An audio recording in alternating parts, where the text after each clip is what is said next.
Imani Harris stepped off the train, the sultry air of New Orleans wrapping around her like a heavy shroud. Her eyes scanned the bustling station, the sound of her polished shoes tapping on the tiled floor muffled by the throng of travelers.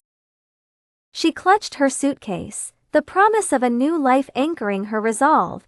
She had left behind the cold, indifferent streets of Chicago, seeking not just a fresh start, but a sense of belonging that had always eluded her.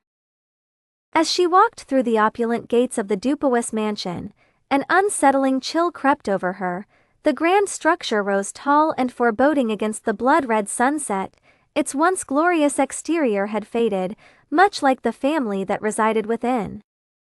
The Dupois family had a reputation in New Orleans, whispers of their power and mysterious past floating on the humid breeze. Imani met her employers, Mr. and Mrs. Dupois, in the drawing room, their shadows elongating under the flickering candlelight. Mrs. Dupois, her delicate features framed by silver curls, studied Imani with piercing blue eyes. Mr. Dupois, a stern figure with deep-set wrinkles, spoke little but watched with an intensity that made Imani's skin crawl. Imani soon settled into her role, her days busy with tasks and her nights plagued by a sense of dread she couldn't shake. It wasn't long before she began noticing the oddities. Whispers echoed through empty halls, shadows moved of their own accord. The once beautiful garden outside seemed to wilt under an unseen force. Despite her fear, Imani's curiosity grew. One evening, while dusting the extensive library, she came across an old, leather-bound journal. The cover was cracked with age. The musty pages detailed dark tales of curses and voodoo rituals. The diary belonged to one of the ancestors, revealing a pact made with a powerful voodoo priestess, desperate to save their dying child. The ancestor had sacrificed a piece of their soul. The Dupois plagued history weighed heavily on Imani, and the more she uncovered, the more she realized how deeply the curse had wormed its way into their lives. Mrs. Dupois, with her kind, yet sorrow-filled eyes, revealed bits and pieces of the truth.